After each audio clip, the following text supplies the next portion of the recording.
The most powerful thing, she told a group of healthcare administrators visiting to learn from their experience, was showing that change is possible. We didn't just fix one problem, we created a new standard for what healthcare should be. In the newly renovated lobby, a wall displayed the hospital's updated mission statement, quality care for every patient, every time. Below it, a digital board showed real-time patient feedback, wait times, and care metrics, complete transparency for all to see. The nurse who had first spoken up during Mrs. Chen's appointment had been promoted to head the new patient advocacy department. Sometimes people ask if all these changes were really necessary, she reflected during a staff training session. I tell them to imagine if it was their mother, sister, or daughter being treated the way we used to treat some patients. That usually helps them understand. As the sun set on another busy day at St Andrews, Mrs. Chen and her husband walked through the hospital corridors, observing the subtle but significant changes. Every interaction they witnessed, every smile exchanged between staff and patients, every moment of genuine care reminded them that real change was possible. "We're not perfect yet," her husband admitted, watching a diverse group of doctors and nurses collaborating on a patient case. "But we're getting better every day." Mrs. Chen squeezed his hand, remembering that difficult day 6 months ago. "Sometimes," she said softly, "the worst experiences can lead to the best changes. We just have to be brave enough to speak up and persistent enough to see it through." The story of St Andrews Medical Center had become more than just an account of one doctor's prejudice or one patient's courage. It had become a blueprint for change, proving that with commitment, transparency, and genuine effort, healthcare could become what it was always meant to be, truly equal care for all. 6 months after Mrs. Chen's fateful appointment, St Andrews Medical Center was a different place. The physical building looked the same from the outside, but inside, change was evident in every corner. The waiting room now displayed a large board showing real-time wait times for all patients, ensuring transparency in scheduling. The morning staff meeting had just concluded, and the newly formed Patient Advocacy Committee was reviewing their weekly reports. The committee, deliberately diverse in both staff level and background, included everyone from doctors to maintenance staff. "Our patient satisfaction scores are up across all demographics," announced the committee chair, a former nurse who had been one of the first to speak up during the investigation. But more importantly, the gap between different patient groups has nearly disappeared. Dr. Reynolds' old office had been transformed into a patient feedback center where volunteers helped people share their experiences and concerns. The irony of this change wasn't lost on anyone. The walls displayed artwork from local artists, celebrating the community's diversity. "A patient stopped me yesterday," shared one of the front desk staff during their morning huddle. She said it was the first time in her life a doctor had really listened to her. Actually listened, you know. The hospital's owner and his wife had transformed their experience into meaningful action. Instead of simply firing Dr. Reynolds, they had given him a choice: undergo extensive retraining and demonstrate real change, or resign. To everyone's surprise, he had chosen the harder path. "I never saw myself as prejudiced," Dr. Reynolds admitted during one of the mandatory training sessions. "But listening to that recording of myself, I didn't recognize the person I'd become." The new training program, developed with input from patient advocates and healthcare equity experts, went far beyond typical cultural competency courses. Staff members participated in role-playing exercises, listening sessions with community members, and ongoing education about healthcare disparities. In the cafeteria, a group of medical students sat with their supervisors, discussing their morning rounds. "The way we're being taught now," one student remarked, "it's so different from what I saw during my rotations at other hospitals. Here, we learn to really see each patient as a person." Mrs. Chen's healthcare scheduling app had been updated to include a feedback system that specifically tracked wait times and treatment quality across different patient groups. The data was displayed publicly in the hospital lobby, holding everyone accountable. "Transparency changes everything," the IT director explained during a healthcare conference where St Andrews' transformation had become a case study. "When people know they're being monitored for fairness, they make different choices." The hospital's hiring practices had also evolved. Interview panels now included community members, and job descriptions emphasized cultural competency as a core requirement. The staff gradually began to better reflect the diversity of the patients they served. One morning, a young woman sat nervous in the waiting room, her first appointment since moving to the area. She watched as the staff interacted with patients, noticed how everyone received the same respectful treatment, regardless of their appearance or background.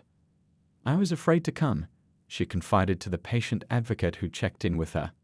"At my old doctor's office, they always made me feel less than, but this feels different." The advocate smiled, sharing how the hospital had changed. "It started with one patient who refused to be treated as less than human," she explained. "Now we all carry that responsibility." In his office, Mrs. Chen's husband reviewed the latest quarterly reports. The numbers told a story of transformation: decreased wait times, improved health outcomes, higher patient retention across all demographics. But the real success stories were in the comments, the everyday interactions that showed true change. Mrs. Chen had taken on a formal role as patient experience advisor, using her business expertise to implement systems that ensured lasting change. Her experience had become a catalyst for transformation not just at St Andrews, but at other hospitals that sought to follow their example. Mrs. Chen attended some of the investigation meetings, not as the owner's wife, but as the patient who had sparked this reckoning. She listened as people shared their stories, each one confirming that her experience hadn't been unique. "This isn't just about punishing one doctor," she reminded the investigation team. "It's about changing the system that allowed this to happen." As the investigation neared its third week, the evidence was undeniable. The final report would run hundreds of pages, documenting not just individual incidents, but the cultural and systemic factors that had enabled them. The lead investigator gathered her team for a final review.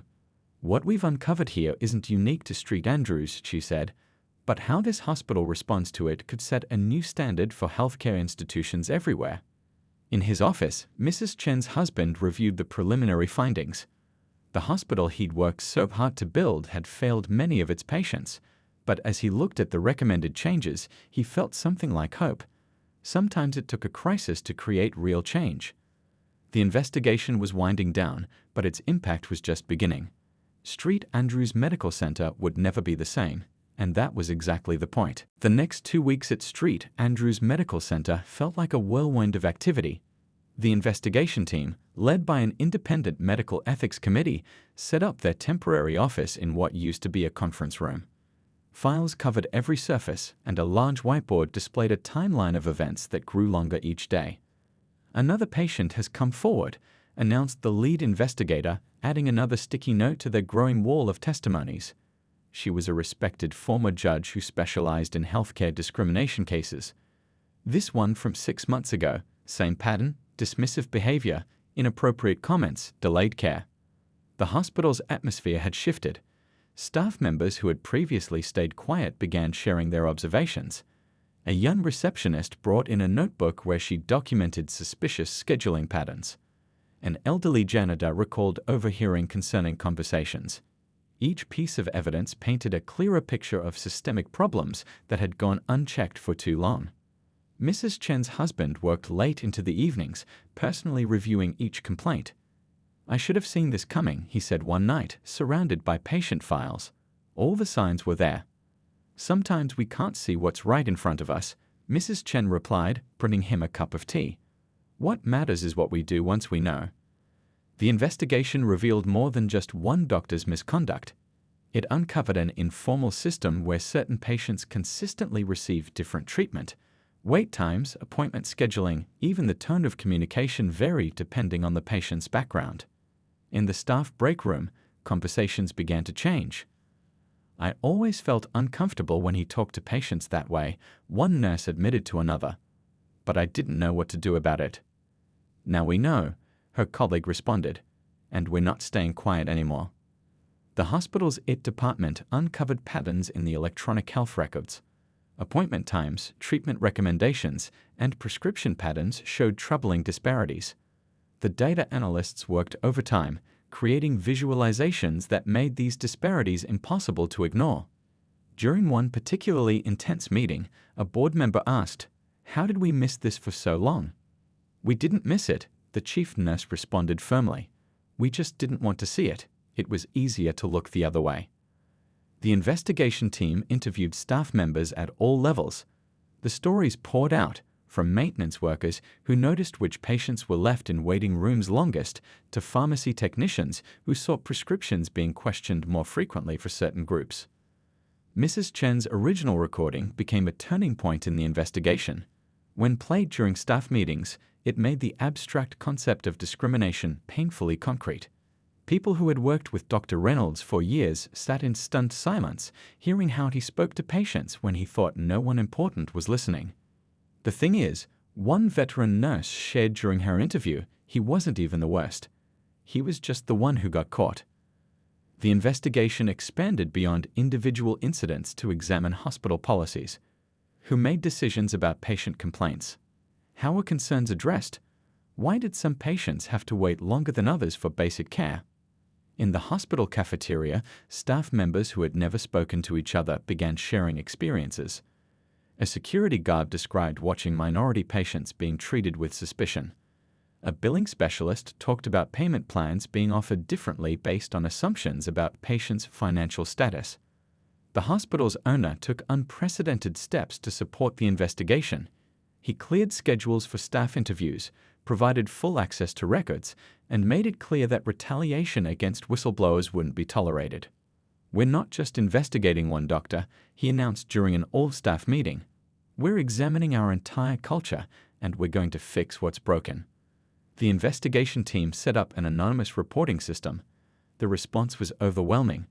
Stories poured in from current and former patients, staff members, and even former employees who had quit because of what they'd witnessed.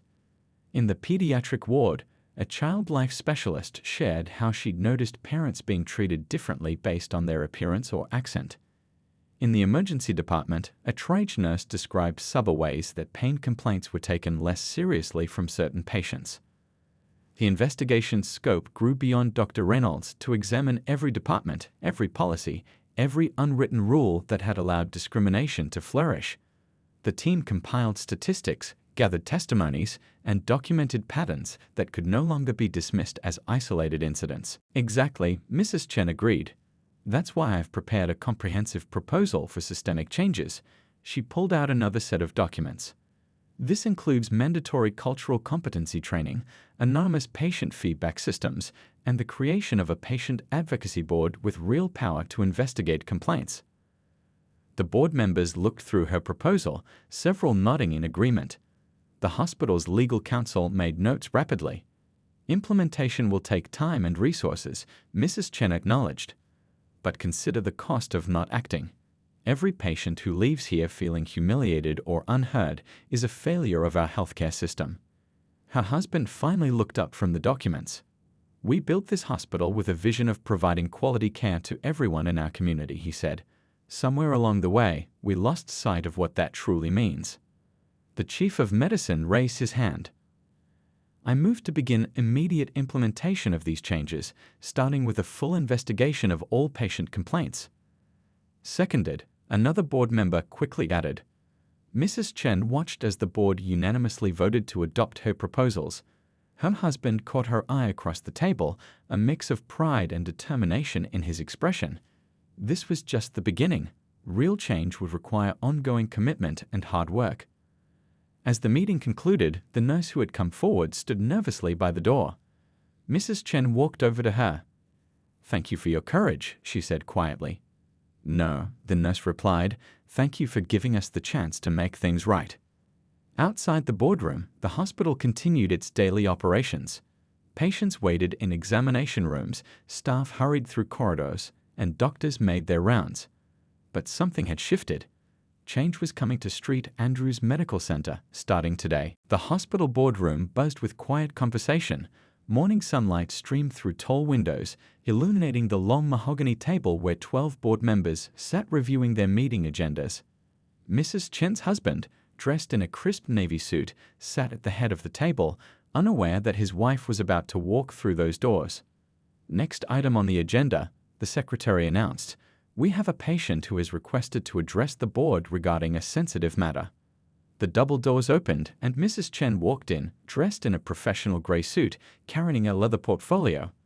Her husband's eyes widened in surprise, but he quickly composed himself. Several board members exchanged confused glances, recognizing her as the owner's wife. "Good morning," she began, her voice clear and steady. "I'm here today not as Mrs. Chen, wife of your hospital's owner, but as a patient who experienced unacceptable treatment in this facility just last week." The room fell silent. Her husband leaned forward slightly, concern evident in his expression. The other board members shifted uncomfortably in their seats. "Last Tuesday, I had an appointment with Dr. Reynolds," she continued, opening her portfolio. "I deliberately used my professional name, not my married name. I waited over 2 hours while watching other patients who arrived after me being called in first." She placed a USB drive on the table. "On this drive, you'll find an audio recording of my entire interaction with Dr. Reynolds, but first, I'd like you to listen to just 3 minutes of it." The secretary connected the drive to the room's sound system. Dr. Reynolds' voice filled the room, dripping with condescension as he explained basic medical concepts using exaggerated simple terms. Several board members winced at his tone. When he made a particularly offensive comment about her people and their understanding of modern medicine, Mrs. Chen's husband gripped the arms of his chair tightly. "This is just a small sample," Mrs. Chen said after stopping the recording. "But more importantly, I'm not the only one." She distributed folders to each board member. "In these packets, you'll find documented complaints from 37 minority patients who have experienced similar treatment from Dr. Reynolds over the past year alone." The board members flipped through the pages, their expressions growing more concerned with each revelation. The chief of medicine removed his glasses, rubbing his eyes tiredly. "I've also included statistics showing appointment wait times broken down by patient demographics," Mrs. Chen continued. "The data shows a clear pattern of discrimination, but numbers don't tell the whole story." She pulled out several printed emails. "These are messages from women who have given up on seeking medical care after their experiences here. Women who delayed important treatments because they were made to feel stupid, unworthy, or unwelcome." Her husband stood up slowly. "I apologize, but I need a moment to process this." His voice was tight with controlled anger. "My own wife, in my own hospital." "That's exactly why this matters so much," Mrs. Chen said gently. "If this could happen to me, someone with resources, education, and connections, imagine what happens to patients who don't have these advantages." A knock at the door interrupted them. The nurse from Mrs. Chen's appointment entered, clutching a manila envelope. "I have Dr. Reynolds' original notes from Mrs. Chen's visit," she said, her voice shaking slightly, "and copies of other records where I was instructed to revise his more inappropriate comments." The chief of medicine accepted the envelope, his expression grave. "How long has this been going on?" "Since I started here last year," the nurse replied. "I'm not the only one who was told to modify records. There are others willing to come forward now." Mrs. Chen's husband had been reading through the patient complaints, his face growing darker with each page. "This ends today," he said firmly.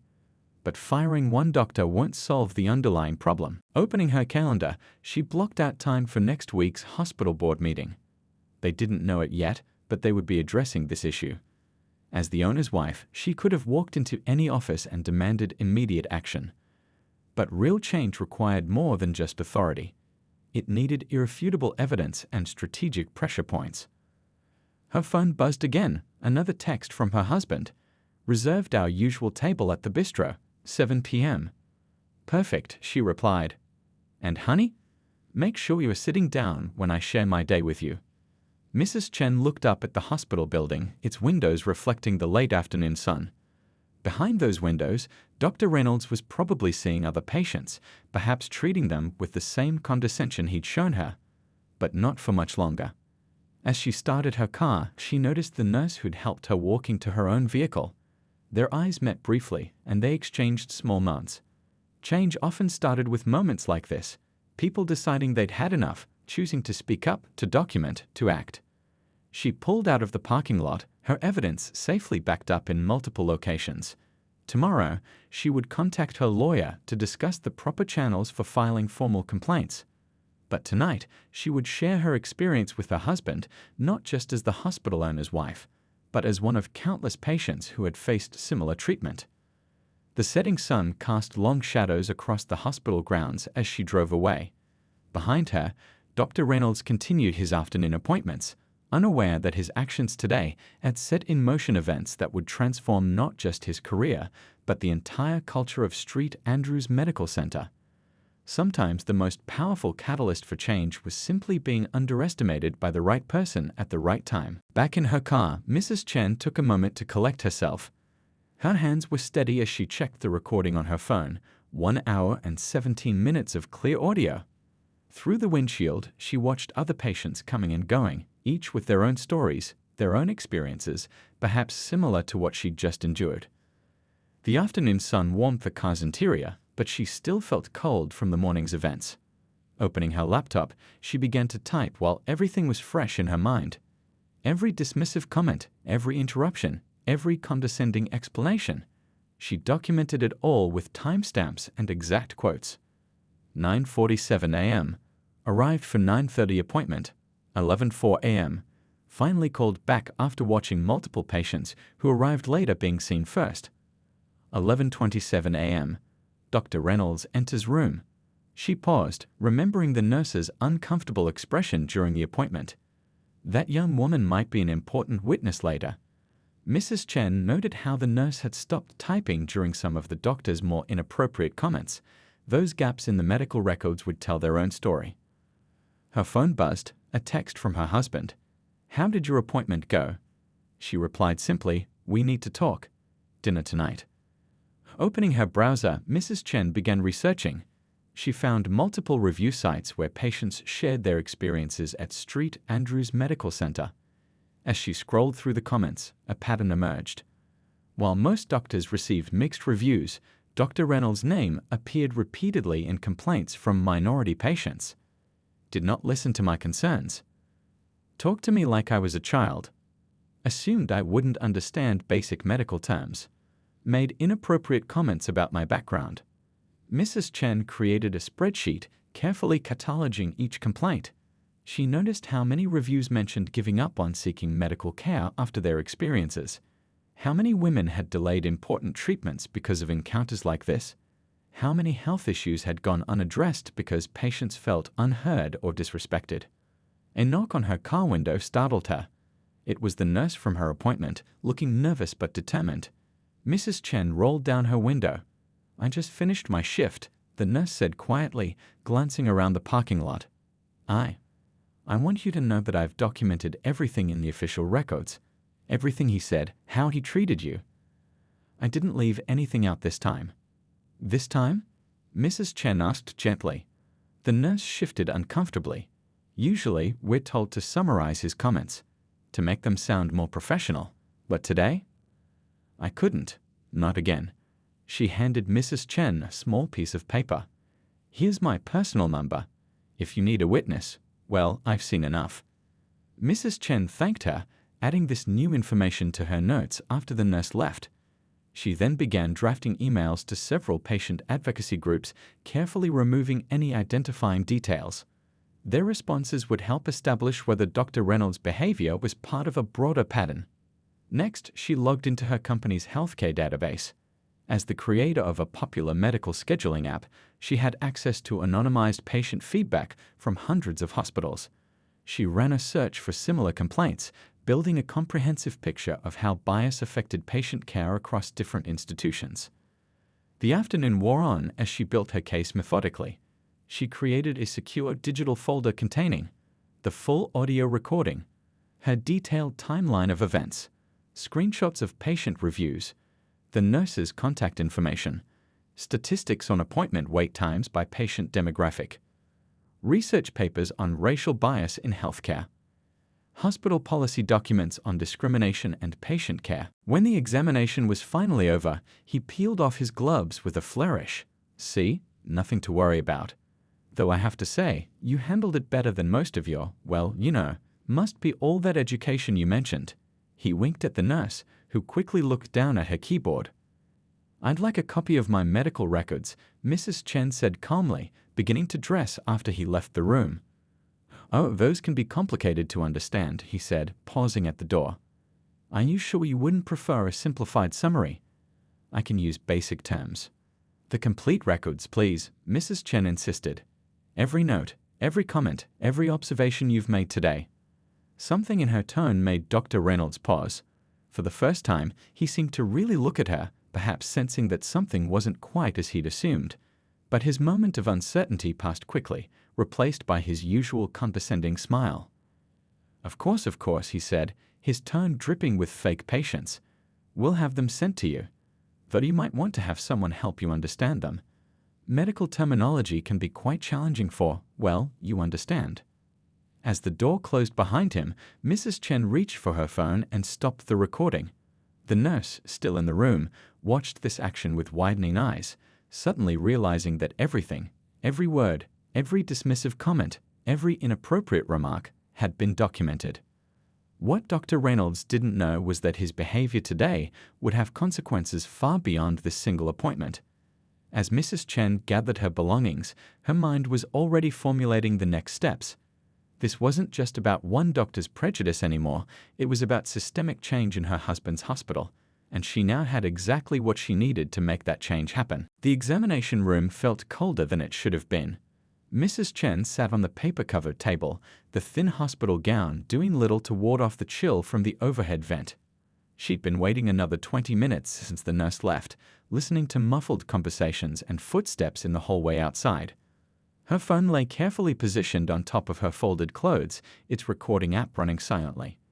In this state, recording such interactions was perfectly legal, a detail she'd researched thoroughly. Years of experience had taught her to document everything, especially when something felt off. A sharp knock preceded Dr. Reynolds' entrance by barely a second. He burst into the room, eyes fixed on his tablet, not bothering to look up at his patient. The nurse who followed him in gave Mrs. Chen a brief, dismissive glance before taking her position by the computer. So, Dr. Reynolds began, still not making eye contact. What brings you in today? His tone suggested he was talking to a child rather than a successful businesswoman in her 30s. I scheduled this appointment for my annual checkup, Mrs. Chen replied calmly. I'd also have some concerns about. Annual checkup, he interrupted, finally looking up. Something flickered across his face, surprise, perhaps, or disappointment. Well, you people usually don't come in unless there's a problem. Good to see you're being proactive for once. The nurse typed quietly, her expression carefully blank. Mrs. Chen took a slow, measured breath before continuing. As I was saying, I have some concerns about. Insurance? Dr. Reynolds interrupted again, glancing at his tablet. Oh, premium coverage. That's unexpected. He raised his eyebrows at the nurse, who offered a small shrug in return. Yes, I have excellent coverage, Mrs. Chen said evenly. Now, about my concerns. Let's start with the basics, he cut in, speaking louder as if volume would help comprehension.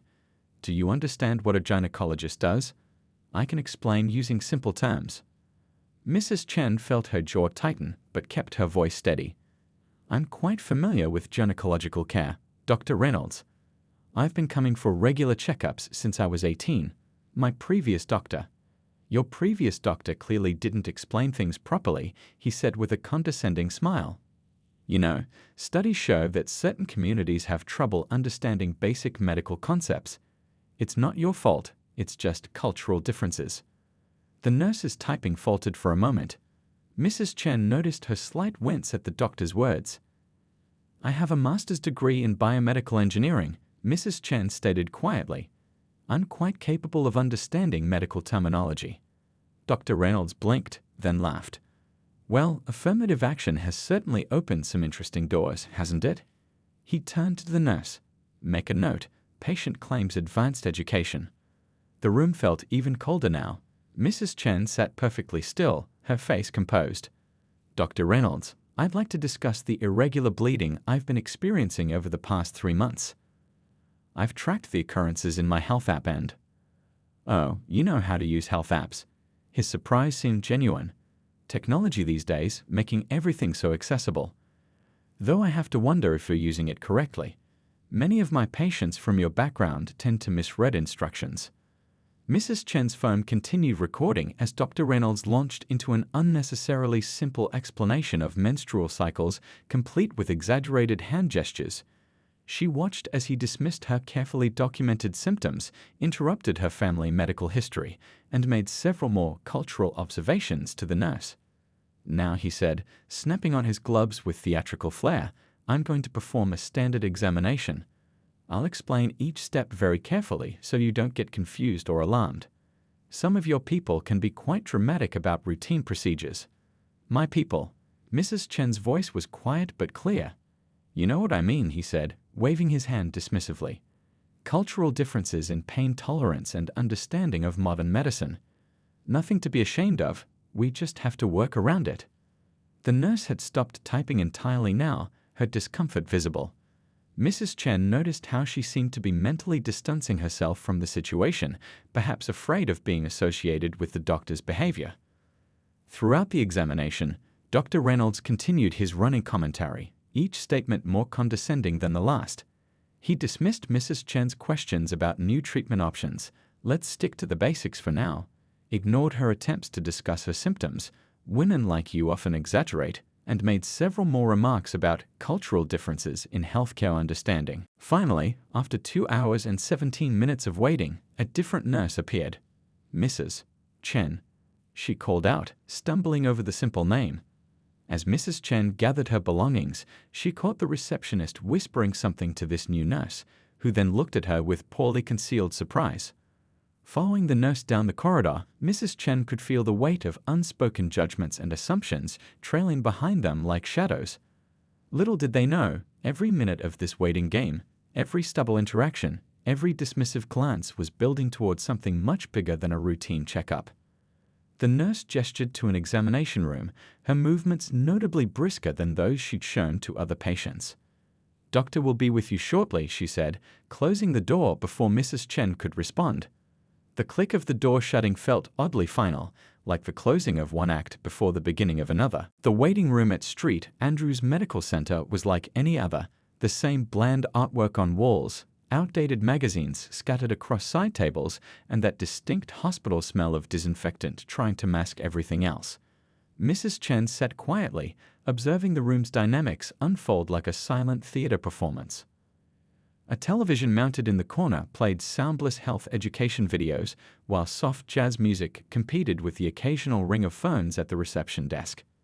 Every time the door opened, a blast of cold air rushed in, making patients pull their jackets closer.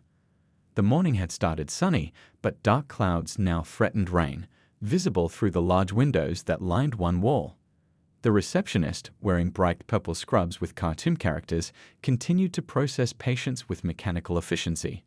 "Mrs. Thompson," she called out, and a white woman who had arrived nearly 40 minutes after Mrs. Chen stood up, gathered her belongings, and disappeared behind the heavy door leading to the examination rooms. Mrs. Chen checked her watch again. She'd been waiting for an hour and 15 minutes. Around her, other patients shifted uncomfortably in their seats. An elderly woman dozed off, her chin tucked against her chest. A pregnant woman paced slowly near the windows, one hand supporting her lower back. 2 seats down, a college student frantically highlighted passages in a textbook, probably trying to make good use of the unexpected downtime. "The doctor is running a bit behind schedule today," the receptionist announced to no one in particular, though her eyes seemed to skip over Mrs. Chen entirely. "We appreciate your patience." A few sighs and mumbled comments circulated through the room. Mrs. Chen noticed how the receptionist's smile and tone changed, depending on who she was addressing. She pulled out her phone, intending to catch up on some work emails, when a notification popped up, a review from a patient using her healthcare scheduling app. "Finally, a medical app that treats us like real people," the review read.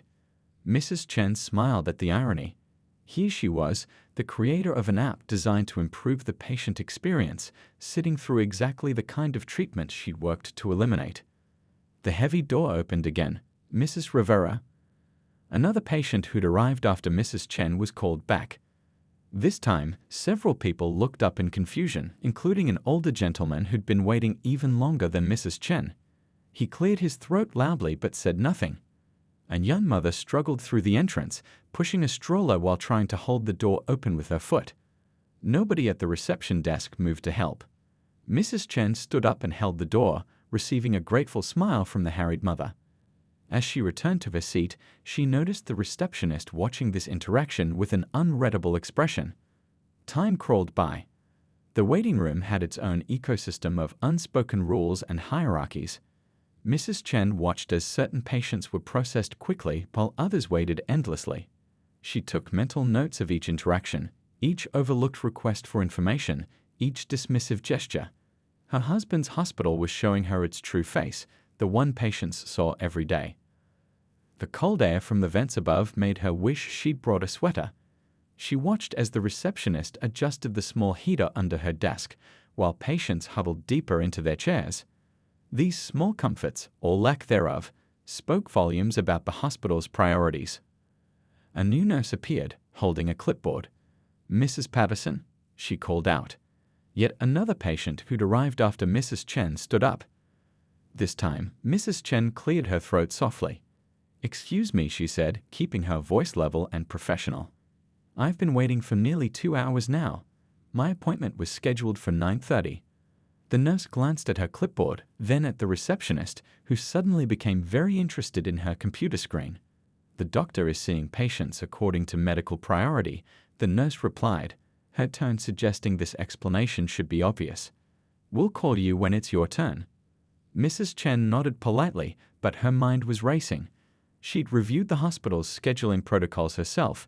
There was no such priority system for routine checkups. As she watched Mrs. Patterson follow the nurse through the door, she noticed how the nurse's body language and tone had shifted during their brief interaction. The waiting room had thinned out considerably now. Most of the morning appointments had either been seen or had given up and left. Mrs. Chen remained seated, her back straight, her expression neutral. She'd learned long ago that sometimes the most powerful thing you could do was simply stay present, observing and remembering. Little did she know, this ordinary appointment was about to become anything but routine. As she sat on the examination table, the paper crinkling beneath her, she had no idea that the next few hours would spark a chain of events that would change St. Andrew's Medical Center forever. The morning sun peeked through the curtains as Mrs. Chen prepared for her doctor's appointment. As she stood in front of her walk-in closet, she deliberately chose a simple cotton sweater and comfortable jeans instead of her usual designer outfits. Today, she wanted to be treated like any other patient at St. Andrew's Medical Center. Most people didn't know that her husband owned the entire hospital complex. They'd worked hard to keep that information private, especially since she'd made a name for herself in the tech industry. Her mobile app company had revolutionized healthcare scheduling, though ironically, she still had to wait weeks for this appointment. Just another Tuesday morning checkup, she reminded herself, sliding her wedding ring onto her finger. She smiled at the memory of her husband, suggesting she use his last name to get preferential treatment. But that wasn't her style. She'd built her career from scratch, facing every challenge head-on, and this appointment would be no different. The drive to the hospital brought back memories of when she first met her husband. He'd been a young medical administrator then, passionate about improving healthcare access for underserved communities. Now, as the owner of St. Andrews, he was making those dreams reality, or at least trying to. Change, they'd learned, came slowly in the medical world. Mrs. Chen parked her modest electric car in the general parking lot, walking past the reserved spaces she could have easily claimed. The morning air was crisp, and she watched other patients hurrying into the building. Elderly couples supporting each other, pregnant women waddling carefully, worried parents with young children. Each person had their own story, their own reasons for being here.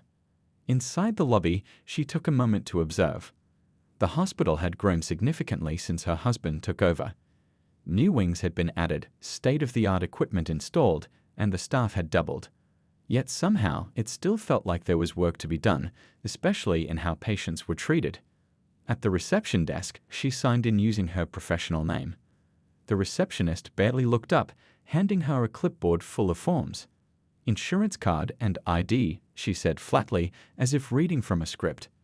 Mrs. Chen complied quietly, noting how different this interaction was from when she visited as the owner's wife. Finding a seat in the crowded waiting room, she began filling out the lengthy paperwork.